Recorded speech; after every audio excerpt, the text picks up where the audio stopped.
Everything you thought you knew about carrying a firearm and interacting with law enforcement has just been turned upside down.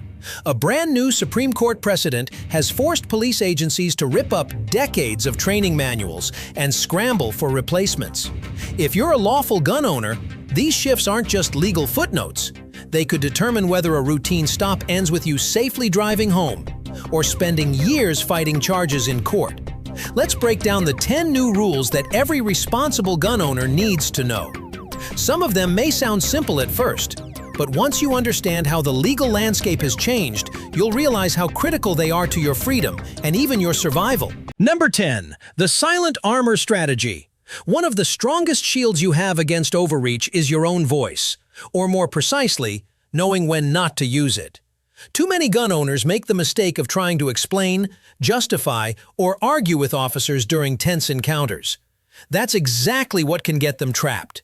Here's the power move. Calmly state, "Officer, I am invoking my Fifth Amendment right to remain silent, my Sixth Amendment right to have legal counsel, and I do not consent to any searches or seizures." From that moment on, the game changes. Any evidence obtained after your clear invocation can be suppressed in court. Any statements officers try to drag out of you become useless.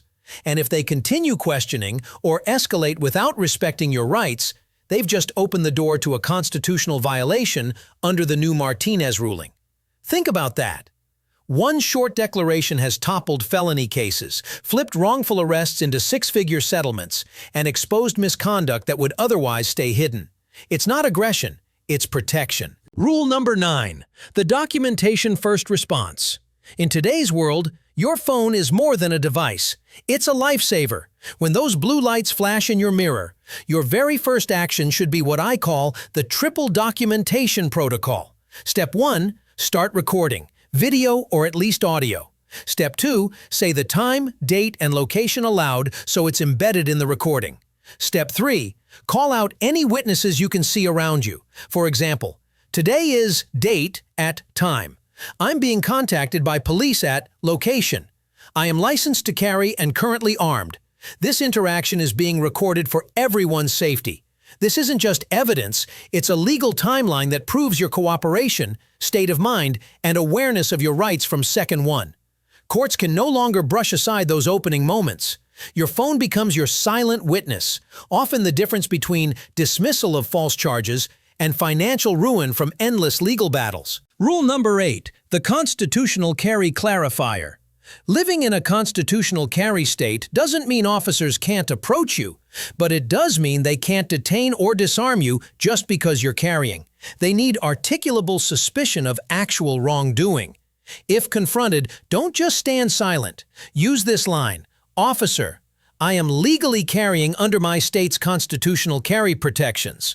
I am not a threat to anyone, and I am willing to cooperate within my constitutional rights." Notice the wording, within my rights. You're not refusing, you're defining boundaries. If an officer tries the old excuse, "I need to secure that firearm for safety," you have a ready reply. "I respect safety concerns, but please state the specific suspicious behavior that justifies disarming a lawful citizen." That demand forces fact-based justification, not vague feelings. Courts once waved off these challenges under the broad excuse of officer safety. Under the Martinez standard, that loophole is gone. Rule number 7. The vehicle fortress doctrine. Your car isn't just transportation. It's legally treated as an extension of your castle, and that means you must protect it like one. When stopped, keep both hands visible on the wheel. If it's nighttime, turn on your dome light to reduce tension. When asked about weapons, reply calmly, "Officer, I am licensed to carry, I am currently armed, my firearm is secured, and I do not consent to any searches of my person or my vehicle." This short script accomplishes 3 things: disclosure of lawful status, elimination of surprise, and drawing a clear constitutional line. Before Martinez, vague, "I felt unsafe" claims often led officers sidestep the Fourth Amendment. That's no longer enough. They must show specific reasons why your vehicle or your firearm was a real danger. Rule number 6. The home sanctuary principle. Your home should be your ultimate safe zone. But many owners throw away their protection the second they open the front door wide to officers. That single action can count as implied consent. Instead, remember this: officers, I acknowledge your presence. I am invoking my Fourth Amendment rights and do not consent to entry without a warrant. I am legally armed, as is my right, and I will speak with you through the door or step outside if necessary. By controlling the threshold, you stop casual intrusions from turning your home into a crime scene. If you open the door, crack it slightly, or exit and close it behind you. Never give that silent invitation for them to step inside. Countless gun owners have avoided unlawful searches simply by holding that line. Rule number 5. The early Miranda trigger. Most people think Miranda rights only matter after the handcuffs click. Wrong. Waiting until arrest is often too late. The moment an officer treats you as a suspect, shifting tone, restricting movement, focusing on your firearm, you should already be invoking your rights. Say it clearly. Officer, I am choosing to remain silent and I request an attorney before answering questions. Here's the trap. Once invoked, you must stick to silence. Don't try to explain, rationalize, or add just one more thing. Any words after your invocation can be used against you. Silence is your shield, and the courts are now obligated to respect it earlier in the process than ever before. Rule number 4. The announced movement method. Many tragic encounters happen, not because a gun owner broke the law, but because an officer misinterpreted a sudden move. To prevent that, narrate every action. For example, Officer, I am reaching with my right hand for my wallet in my back pocket. Is that okay? Wait for acknowledgement. Then move slowly, narrating step by step.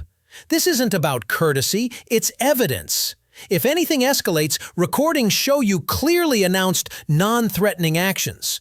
The Martinez ruling requires courts to examine the entire chain of events, including your efforts to keep movements visible and transparent. Survivors of tense encounters often have one thing in common. They narrated, step by step, every motion. Rule number 3. The Escalation Awareness Code. Police encounters follow patterns. Knowing when the situation is shifting can literally buy you the seconds needed to survive. Warning signs include voice changing from calm to hostile, demands replacing requests, hands moving toward their weapon, treating lawful behavior as suspicious, ignoring your stated rights. When these appear, enter defensive compliance mode. Slow your movements even more. Speak in short, clear sentences. Increase your verbal documentation. And if necessary, prepare to use your nuclear option, a formal rights invocation. A useful phrase: Officer, I sense this situation is escalating. I am not resisting, and I want both of us to remain safe. I will comply with lawful orders within my constitutional rights.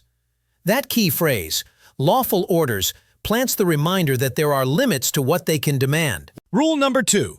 The disclosure timing matrix. One of the riskiest choices a gun owner faces: when and how to disclose that they're armed. State laws vary, but regardless of local requirements, blurting out, "I have a gun," is the worst possible move. Instead, use a calm script. Officer, I need to inform you that I am legally licensed to carry a concealed weapon. I am currently armed, my firearm is secured on my location, and my hands will remain visible. This approach removes the element of surprise, sets a clear tone of cooperation, and prevents panic. In states without duty to inform laws, timing becomes a judgment call. If the officer is calm, non-confrontational, and the weapon won't be discovered, you may not need to disclose. But if tension is high or discovery is inevitable, early disclosure can save your life. Rule number 1. The officer safety myth buster. For decades, officer safety has been the magic phrase used to justify nearly any intrusion. Searches without cause, seizures without proof, even deadly force. Courts almost never questioned it. The Martinez versus Thompson decision destroyed that free pass. Now, officer safety must be based on specific, observable facts. Did your words, actions, or body language create an objective threat? Would another reasonable officer in the same situation reach the same conclusion? If not, that excuse no longer holds weight. When an officer tries to use safety as a blanket reason to restrict your rights, respond calmly. Officer, I respect the importance of safety, but I need you to explain the specific behavior or circumstances that justify limiting my constitutional rights. If they cannot articulate those facts, their actions risk suppression of evidence, civil rights lawsuits, and even personal liability. This rule doesn't just change the encounter, it reshapes the entire legal battlefield. These 10 rules aren't optional tips. They're survival strategies in a world where one wrong sentence, one hasty move, or one misunderstood action can cost you your freedom or your life. Share them, memorize them, and make them part of your everyday carry mindset, because protecting your rights starts long before you ever step foot in a courtroom.